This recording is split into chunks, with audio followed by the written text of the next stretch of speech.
ओम शांति। मुरली है 15 मार्च 2024। बाप दादा के मधुर महावाक्य।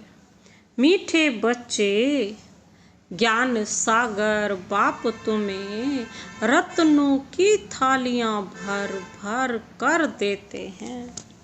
जितना चाहे अपनी झोली भरो, सब फिक्रातों से फारिग हो जाओ। ज्ञान सागर बाप तुम्हें ज्ञान रत्नों की थालियां भर भर कर देते हैं। जितना चाहे अपनी झोली भरो, सब फिक्रातों से फारिग हो जाओ। आज का प्रश्न है, ज्ञान मार्ग की कौन सी बात भक्ति मार्ग में भी पसंद करते हैं? ज्ञान मार्ग की कौन सी बात भक्ति मार्ग में भी पसंद करते हैं? बाबा ने उत्तर दिया, स्वच्छता। ज्ञान मार्ग में तुम बच्चे स्वच्छ बनते हो। बाप तुम्हारे मैले कपड़ों को स्वच्छ बनाने आए हैं।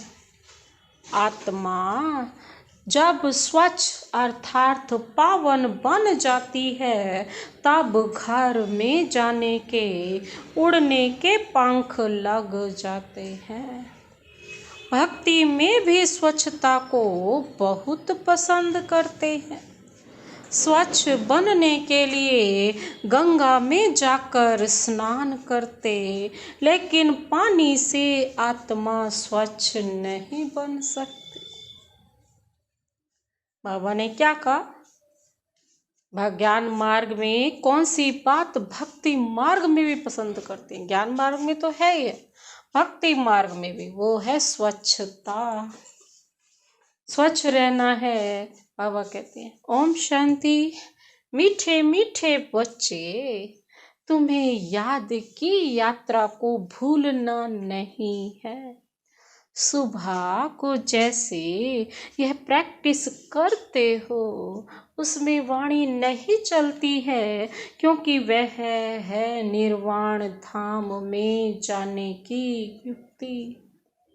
पावन बनने के सिवाय तुम बच्चे जा नहीं सकते, उड़ नहीं सकते। यह भी समझते हो, सतयुग जब होता है तो कितनी ढेर आत्माएं उड़कर आती जाती हैं। अभी तो कितनी करोड़ आत्माएं हैं। वहाँ सतयुग में जाकर कुछ लाख बचेंगे, बाकी सब उड़ जाते हैं। जरूर कोई तो आकर पंख देते हैं ना। इस याद की यात्रा से ही आत्मा पवित्र हो जाती है। इनके सिवाय और कोई उपाय है नहीं पावन होने का। पतित पावन भी एक बाप को ही कहते हैं, फिर कोई ईश्वर कहते, परमात्मा कहते, कोई ईश्वर कहते, कोई परमात्मा कहते। तो बाबा क्या कहते? वह भगवान कहते हैं, है तो सब एक न, अनेक नहीं है। बाप सबका एक है। लौकिक बाप सबका अपना अपना होता है, बाकी पारलौकिक तो सबका एक ही है। वह एक जब आते हैं तो सबको सुख दे कर जाते हैं। फिर सुख में उनको याद करने की दरकार नहीं, वह भी पास्ट हो गया ना। अब बाप बैठ पास्ट प्रेजेंट फ्यूचर का राज समझाते हैं। झाड़ का पास्ट प्रेजेंट फ्यूचर बहुत इजी है। तुम जानते हो कि कैसे बीज से झाड़ होता है। फिर वृद्धि को पाते पाते आखिरीन अंत आ जाता है। उसको कहा जाता है आदि मध्य अंत। यह है वैरायटी धर्मों का झाड़, वैरायटी फीचर का झाड़। सबके फीचर अपने अपने हैं। फूलों में तुम देखेंगे जैसा जैसा झाड़ वैसे वैसे उनके फूल निकलते हैं। उन सब फूलों के फीचर्स एक रहेंगे, परंतु इस मनुष्य सृष्टि रूपी झाड़ में वैरायटी है। उसमें हर एक झाड़ की शोभा अपनी अपनी होती है। इस झाड़ में अनेक प्रकार की शोभा है, जैसे बाप समझाते हैं। श्याम सुंदर यह देवी देवताओं के लिए है। जब वह सतो प्रधान से तमो प्रधान बनते हैं तो वही सुंदर से श्याम बनते हैं। ऐसे श्याम सुंदर और कोई धर्म में नहीं बनते। उनके फीचर्स भी देखो, जापानियों के फीचर्स, यूरोपियंस के फीचर्स, चीनियों के फीचर्स देखो। इंडिया वालों के फीचर्स बदली होते जाते हैं। उनके लिए ही श्याम सुंदर का गायन है और कोई धर्म के लिए नहीं। वह मनुष्य सृष्टि का झाड़ है, वैरायटी धर्म है। वह सब नंबरवार कैसे आते हैं? यह नॉलेज तुम बच्चों को अभी मिलती है और कोई यह बात समझा न सके। यह कल्प है ना 5000 वर्ष का। इसको वृक्ष कहो या दुनिया कहो, आधा में है भक्ति, जिसको रावण राज्य कहा जाता है। 5 विकारों का राज्य चलता है। काम चिता पर चढ़कर पतित सांवरे बन जाते हैं। रावण संप्रदाय वालों की चलन और दैवी संप्रदाय वालों की चलन में रात दिन का फर्क है। मनुष्य उन्हों की महिमा गाते हैं, अपने को नीच पापी कहते हैं। अनेक प्रकार के मनुष्य हैं। भक्ति तो तुमने बहुत की है। पुनर्जन्म लेते लेते भक्ति करते आए हो। पहले होती है अव्यभिचारी भक्ति।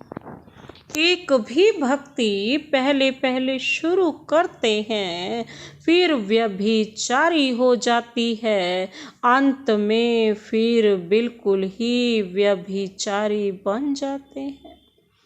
तब बाप आकर अव्यभिचारी ज्ञान देते हैं, जिस ज्ञान से सद्गति होती है। इसका जब तक पता नहीं है तो भक्ति के ही घमंड में रहते हैं। यह पता नहीं है कि ज्ञान का सागर एक ही परमात्मा है।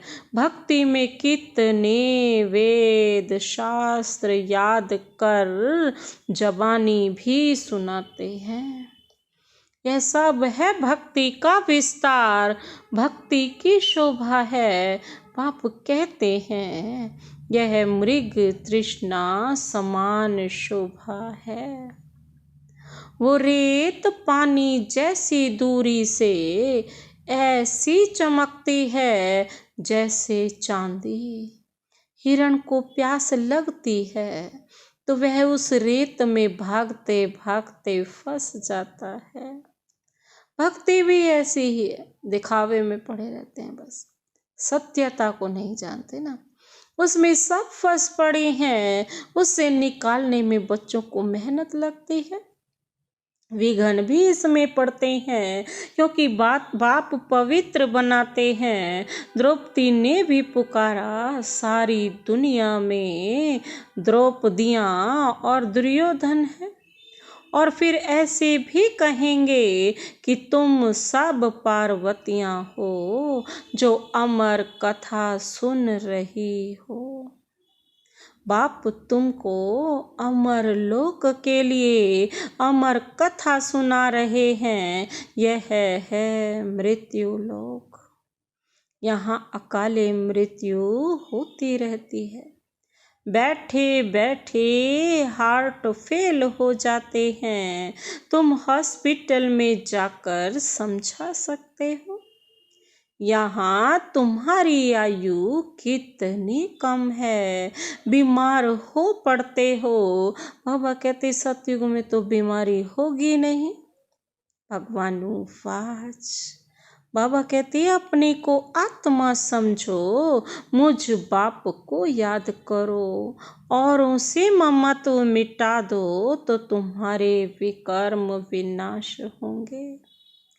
फिर कभी बीमार होंगे नहीं, काल खाएगा नहीं, आयु भी बड़ी होगी।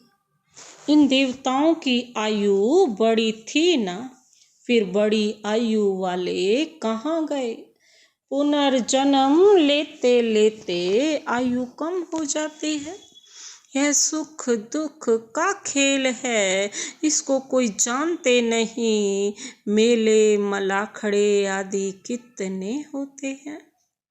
कुंभ के मेले में कितने लोग स्नान करने के लिए जाकर इकट्ठे होते हैं, परंतु फायदा कुछ भी नहीं।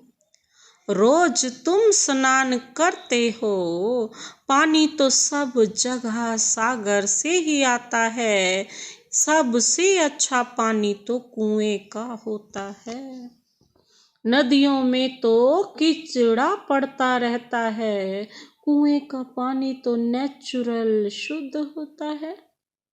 तो उनसे स्नान करना बहुत अच्छा होता है।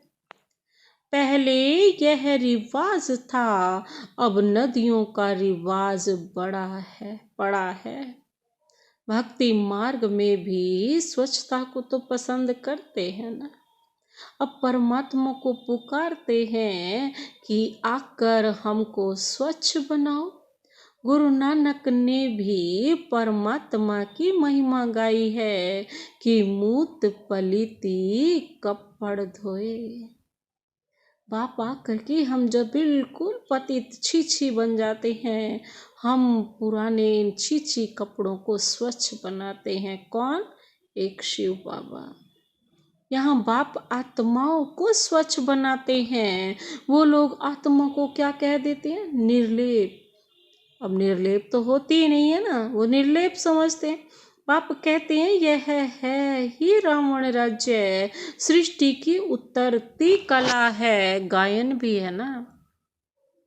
चढ़ती कला तेरे भाणे सर्व का भला, सर्व की सदगति हो जाती है। हे बाबा, आपके द्वारा सबका भला हो जाता है। सतयुग में सबका भला होता है, वहाँ सब शांति में है। एक ही राज्य है उस समय और सब शांति धाम में रहते हैं। अब यह लोग माथा मारते हैं कि विश्व में शांति हो। उनसे पूछो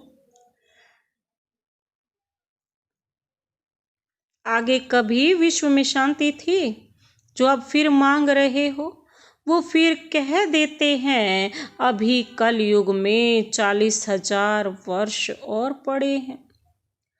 मनुष्य घोर अंधियारे में है। कहाँ 5,000 वर्ष का सारा कल्प और कहाँ कलयुग के ही 40,000 वर्ष बचे हुए बताते हैं। बाबा कहते अनेक मतें हैं। बाप आकर सच बताते हैं कि जन्म भी 84 ही हैं। लाखों वर्ष हो फिर तो मनुष्य जानवर आदि भी बन सकते, परंतु कायदा ही नहीं है। 84 जन्म मनुष्य का ही लेते हैं। उसका हिसाब किताब भी बाप बतलाते हैं। यह नॉलेज तुम बच्चों को धारण करनी है। ऋषि मुनि तो नेति नेति करके गए हैं और हम नहीं जानते हैं तो नास्तिक ठहरे। जरूर कोई आस्तिक होंगे। आस्तिक हैं देवताएं और नास्तिक है रावण राज्य में। ज्ञान से तुम आस्तिक बनते हो, फिर 84 जन्मों का वर्षा मिल जाता है। बाबा कहते फिर ज्ञान की दरकार नहीं रहती है। अब पुरुषोत्तम संगम युग है, जबकि हम उत्तम ते उत्तम पुरुष स्वर्ग के मालिक बन रहे हैं। इसमें जितना जो पढ़ेंगे, बाबा कहते उतना ऊंच पद पाएंगे। बाबा कहते हैं पढ़ेंगे लिखेंगे होंगे विश्व के मालिक, नहीं तो काम पद।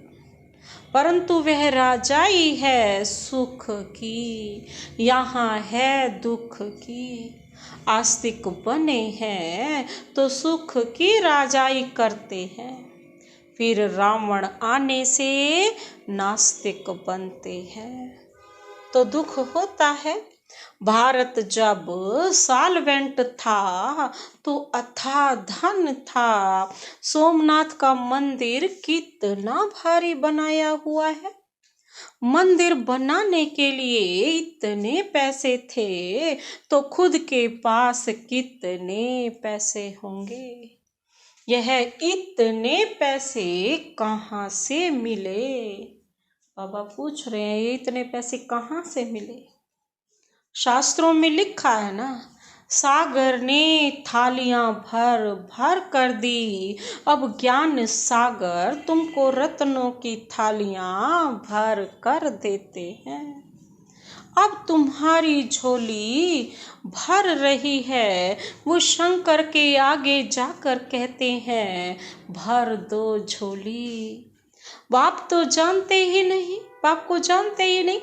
अब तुम जानते हो बाप हमारी झोली भर रहे हैं।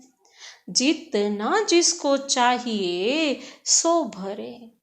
जितना अच्छी रीति पढ़ेंगे उतना स्कॉलरशिप मिलेगी। चाहे तो ऊंच ते ऊंच डबल सिरताज बनो, चाहे गरीब प्रजा व दास दासी। बहुत हैं जो फारकती भी दे देते हैं, यह भी ड्रामा में नूंद है।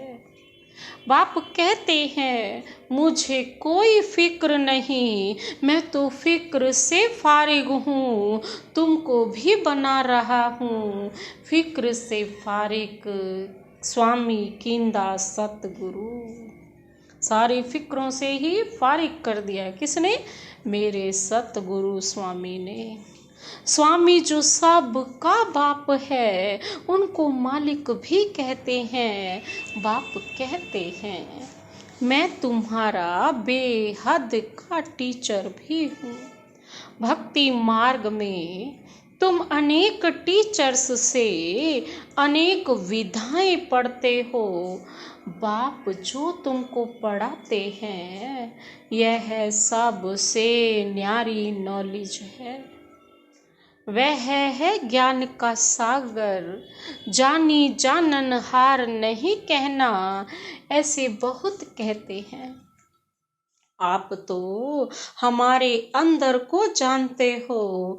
बाप कहते हैं मैं कुछ नहीं जानता, मैं तो तुम बच्चों को पढ़ाने के लिए आता हूँ। तुम आत्मा अपने इस तख्त पर विराजमान हो, मैं भी इस तख्त पर बैठा हूँ। आत्मा कितनी छोटी बिंदी है यह कोई जानता ही नहीं। तब बाप कहते हैं पहले आत्मा को समझो फिर बाप को समझेंगे। बाप पहले पहले आत्मा का ज्ञान समझाते हैं, फिर बाप का परिचय देते हैं। भक्ति में शालिग्राम बनाए, पूजा कर फिर खल्लास कर देते हैं। बाप कहते हैं यह सब है गुड़ियों की पूजा। जो इन सब बातों को अच्छी रीति समझते हैं वह औरों का भी कल्याण करते हैं। बाप भी कल्याणकारी हैं तो बच्चों को भी बनना है। कोई तो औरों को दलदल से निकालते निकालते खुद फंस मरते हैं। अपवित्र बन पड़ते हैं कि कमाई चट कर देते हैं, कि कमाई भी चट कर देते हैं। इसलिए बाप कहते हैं खबरदार रहना, काम चिता पर बैठने से ही तुम काले बन पड़े हो। तुम कहेंगे हम ही गोरे थे, हम ही काले बने, हम ही देवता थे, हम ही नीचे उतरे, नहीं तो 84 जन्म कौन लेते हैं। यह हिसाब बाप समझाते हैं। बच्चों को बहुत मेहनत करनी पड़ती है। आधा कल्प से जो विषय सागर में पड़े हैं उनसे निकालना, बाबा कहते हैं मासी का घर नहीं है। अगर कोई थोड़ा भी ज्ञान लेते हैं तो उनका विनाश नहीं होता है। यह कथा है ही सत्यनारायण बनने की। फिर प्रजा भी बनती है। थोड़ा समझ कर चले जाते हैं, हो सकता है फिर आकर समझें। आगे चलकर मनुष्यों में वैराग्य भी होगा, जैसे शमशान में वैराग्य आता है। बाहर निकले तो खल्लास, जब तक वहां बैठे रहते तब तक पूरा वैराग्य, जैसे ही बाहर निकले तो सब खल्लास। तुम भी जब समझाते हो, अच्छा अच्छा करते हैं, बाहर गए खल्लास। कहते हैं यह काम उतार कर आएंगे। बाहर जाने से माया माथा मोड़ लेती है। कोटों में कोई निकलता है। बाबा कहते हैं राजाई पद पाना, इसमें मेहनत लगती है। बाबा कहते हैं हर एक दिल से पूछे, बेहद के बाप को कितना याद करते हैं। कहते हैं बेहद के बाप की याद भूल जाती है। अरे अज्ञान काल में भी कभी ऐसे कहते हैं, जब हमें ये नॉलेज ही नहीं होती तब भी कभी नहीं कहते कि हम बाप को भूल जाता हूँ। अपने बाप को भूलते हैं? नहीं। कभी कहते हो कि हमको बाप भूल जाता है? बाबा कहते हैं भल कितने भी तूफान आए, तुमको हिलना नहीं है। तूफान आएगा, सिर्फ कर्म इंद्रियों से कर्म नहीं करना। कहते हैं बाबा माया ने जादू लगा दिया। बाबा कहते हैं मीठे मीठे बच्चे, याद करो तो कट निकल जाएगी। आत्मा पर कट अर्थात जंक चढ़ती है, वह निकलेगी बाबा की याद से। बाप भी बिंदी है, सिवाय बाप की याद के और कोई उपाय नहीं कट उतारने का। बाबा की याद से ही सारा जंक उतरेगी, कट उतरेगी। अच्छा, मीठे मीठे सिकिल दे बच्चों प्रति मात पिता बाप दादा का याद प्यार और गुड मॉर्निंग। रूहानी बाप की रूहानी बच्चों को नमस्ते नमस्ते नमस्ते, गुड मॉर्निंग। शुक्रिया बाबा, शुक्रिया। धारणा के लिए मुख्य सार है, पहला पॉइंट है कल्याणकारी बाप के हम बच्चे हैं। इसलिए अपना और सर्व का कल्याण करना है। कोई ऐसा कर्म ना हो जो कि कमाई खत्म हो जाए, इसमें खबरदार रहना है। अपने आप को क्या समझो कि हम कल्याणकारी बाप के बच्चे हैं। जो बाप का कर्म वो हमारा, हमें भी सबका क्या करना है, कल्याण करना है।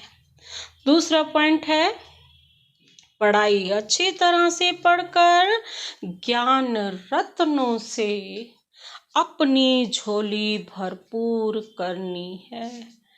पढ़ाई अच्छी तरह से पढ़कर ज्ञान रत्नों से अपनी झोली भरपूर करनी है। स्कॉलरशिप लेने का पुरुषार्थ करना है। बाप समान फिक्र से फारिग निश्चिंत रहना है। बाबा कहते हैं सारी चिंताएं, सारे फिक्र मुझे दे दो और तुम बिल्कुल फारिग हो जाओ, बस मुझे याद करो। आज का वरदान, वरदानी हाथ अपने सिर पर अनुभव करते हुए वरदान अपने में समाते हैं। महसूसता शक्ति द्वारा पुराने स्वभाव संस्कार से न्यारा बनने वाले माया जीत भव। महसूसता शक्ति द्वारा पुराने स्वभाव संस्कार से न्यारा बनने वाले माया जीत भव। महसूसता की शक्ति को महसूस करो तो सारे पुराने स्वभाव सब परिवर्तित हो जाएंगे और माया पर भी जीत पाने वाले बन जाएंगे। विस्तार है, इस पुरानी देह के स्वभाव और संस्कार बहुत कड़े हैं जो माया जीत बनने में बड़ा विघ्न रूप बनते हैं। स्वभाव संस्कार रूपी सांप खत्म भी हो जाता है लेकिन लकीर रह जाती है जो समय आने पर बार बार धोखा दे देती है। कई बार माया के इतना वशीभूत हो जाते हैं जो रोंग को रोंग भी नहीं समझते पर वश हो जाते हैं। इसलिए चेक करो और महसूसता शक्ति द्वारा पुराने छिपे हुए स्वभाव संस्कार से न्यारे बनो, तब माया जीत बनेंगे। आज का स्लोगन, मेरेपन के अनेक रिश्तों को समाप्त करना ही फरिश्ता बनना है। मेरेपन के अनेक रिश्तों को समाप्त करना ही फरिश्ता बनना है। अच्छा, ओम